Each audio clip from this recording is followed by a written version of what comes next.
বললো শুনুক, যা ইচ্ছে শুনুক। তুমি তুমি চলো, তুমি এখনই ব্যাগ উঠাও, চলো। আমি বলছি চলো। লিমা কি করতেছে?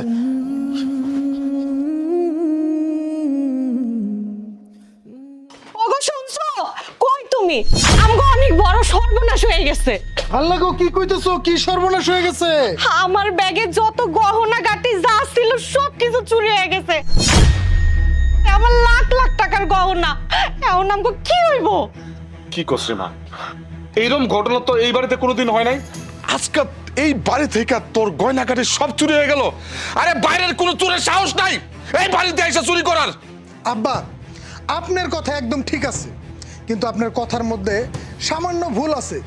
বাইরের চোরের এই বাড়িতে ঢোকার কোনো সাহস নাই, কিন্তু চোর যদি এই বাড়ির মধ্যেই থাকে তাইলে কি হইব? তুমি তুমি এটা কি কইতেছো জামাই? হ, আমি এটাই কইতে চাইতেছি। এই বাড়ির মধ্যে ইদানিং দেখতাছি ছোট লোকে গহনা গোনা। যদি তারাই হঠাৎ কইরা শর্টকাটে বড় লোক হওয়ার জন্য এই চুরিটা কইরা ফেলায় তাইলে কি হইব? দুলা ভাই, খবরদার খবরদার, আমগো উপর মিথ্যা অপবাদ দিবেন না। দেখো না, চোরের মায়ের বড় গলা। আমার তো মনে হইতাছে ওরা দুই জামাই বউ মিললে আমার গহনাগুলা চুরি করছে। থামো তোমরা।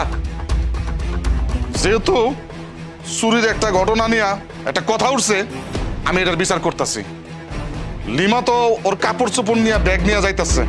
তোমরা যেহেতু সন্দেহ করতেছো, ওর ব্যাগটা চেক করলে তো সবকিছু বাইরে যাবো, তাই না? লিমা, তোর ব্যাগটা দে। আব্বা, আব্বা তুমি এটা কি কইলা? তুমি এই কথা কইতেছো যে আমগো ব্যাগ তুমি সেভ করবা? মানে আমগো উপর সন্দেহ করতেছো, চোর ভাবতেছো? শোন লিমা, যেহেতু ওরা একটা কথা উঠাইছে, তোর ব্যাগটা একটু চেক করতে দে। তোর ব্যাগটা চেক করলে ওরা শান্তি হোক, ওরা শান্তিতে থাকুক। আচ্ছা করুক না, চেক করুক। এই কতগুলা টাকার ব্যাপার, এত দামি দামি স্বর্ণ, চেক করুক, কোনো সমস্যা নাই। ঠিকই কইছো তুমি। চেক করতে চাইছে না, আমার নিজের বাপই তো কইলো যে আমগো ব্যাগ নাকি চেক করবো। চেক করুক, আমিও দেখতে চাই চেক করে এরা কি পাও। দাও তো ব্যাগটা, নাও চেক করো। আল্লাহ গো, এই যে তো তোমার গয়না।